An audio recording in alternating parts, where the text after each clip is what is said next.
ओम शांति। आज 16 जनवरी 1975 के अव्यक्त महावाक्य हैं।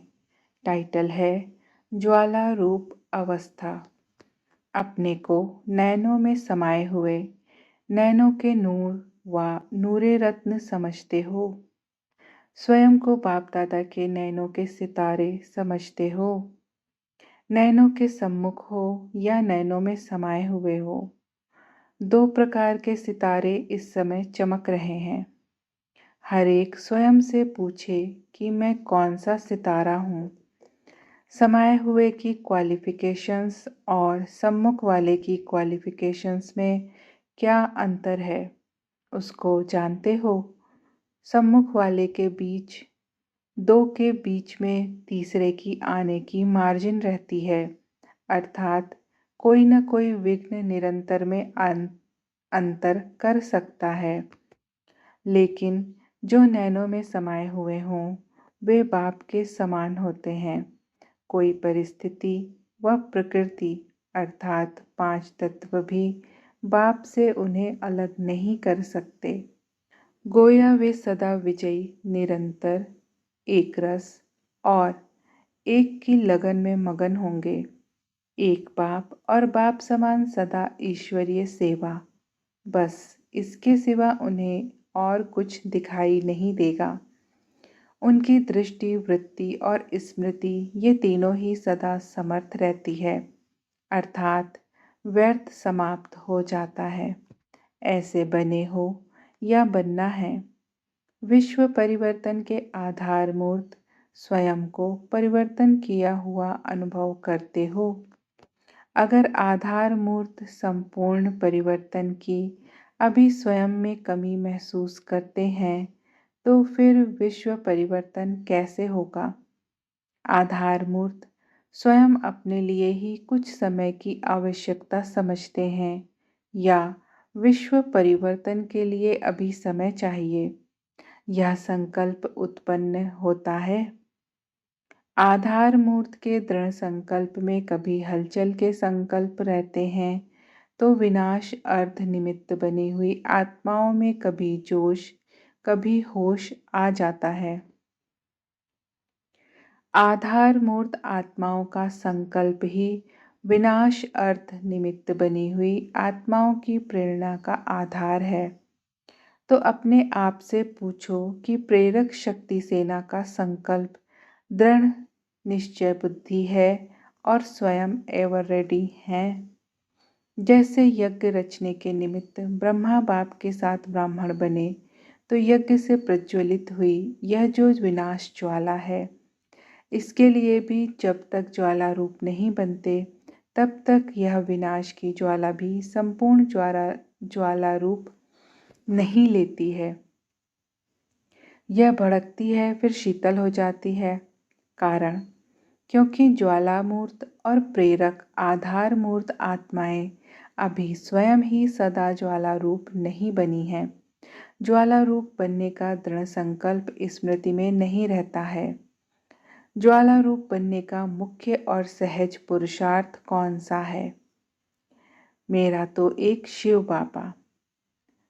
यह स्मृति सदा रहे, इसके लिए भी कौन सा पुरुषार्थ है। अब लास्ट विशेष पुरुषार्थ कौन सा रह गया है। किसी ने कहा उपराम अवस्था, यह तो रिजल्ट है, लेकिन उसका भी पुरुषार्थ क्या है। तो उत्तर दिया न्यारापन। न्यारापन भी किससे आएगा, कौन सी धुन में रहने से। धुन यही रहे कि अब वापस घर जाना है अर्थात उपराम। जाना है वैसा पुरुषार्थ स्वतः ही चलता है। जब अपने निराकारी घर जाना है तो वैसा अपना वेश बनाना होता है। तो इस नए वर्ष का विशेष पुरुषार्थ यही होना चाहिए कि वापस जाना है और सबको ले जाना है। इस स्मृति से स्वतः ही सर्व संबंध सर्व प्रकृति के आकर्षण से उपराम अर्थात साक्षी बन जाएंगे। साक्षी बनने से सहज ही बाप के साथी बन जाएंगे व बाप समान बन जाएंगे। सर्व को सदा ज्वाला रूप दिखाई देंगे। तभी यह विनाश ज्वाला भी आपके ज्वाला रूप के साथ साथ स्पष्ट दिखाई देगी। जितना स्थापना के निमित्त बने ज्वाला रूप होंगे, उतना ही विनाश ज्वाला रूप में प्रत्यक्ष होगा। इस दृढ़ संकल्प की तीली लगाओ, तब विनाश ज्वाला भड़केगी। अभी शीतल रूप में है, क्योंकि आधार मूर्त भी पुरुषार्थ में शीतल है। संगठन रूप का ज्वाला रूप विश्व के विनाश का कार्य संपन्न करेगा। अल्प आत्माओं का दृढ़ संकल्प अल्पकाल के लिए कहीं कहीं विनाश ज्वाला भड़काने के निमित्त बना है, लेकिन महाविनाश और विश्व परिवर्तन संगठन के एक श्रेष्ठ संकल्प के सिवाय संपन्न नहीं हो सकता। इसलिए इस वर्ष में अपनी लास्ट स्टेज सर्वकर्म बंधनों से मुक्त कर्मातीत अवस्था, न्यारे और प्यारेपन का बैलेंस सदा ठीक रहे, ऐसी निराकारी स्टेज संगठन रूप में बनाओ। तब विनाश के नज़ारे और साथ साथ नई दुनिया के नज़ारे स्पष्ट दिखाई देंगे। सबको इस वर्ष यह पुरुषार्थ करना है। इस लास्ट पुरुषार्थ से ही स्वयं की और विनाश की गति फास्ट होगी। संकल्प चलता है या समाप्त हो गया है। घबराते तो नहीं हो कि क्या होगा, कैसे होगा, अगर और मगर तो नहीं आता। अगर ना हुआ तो कोई कहता है, मगर होना ही है अगर कोई कहता है। लेकिन होगा क्या? कई समझते हैं कि बाप तो अव्यक्त हो गया, व्यक्त में सामना करने वाले तो हम ही हैं।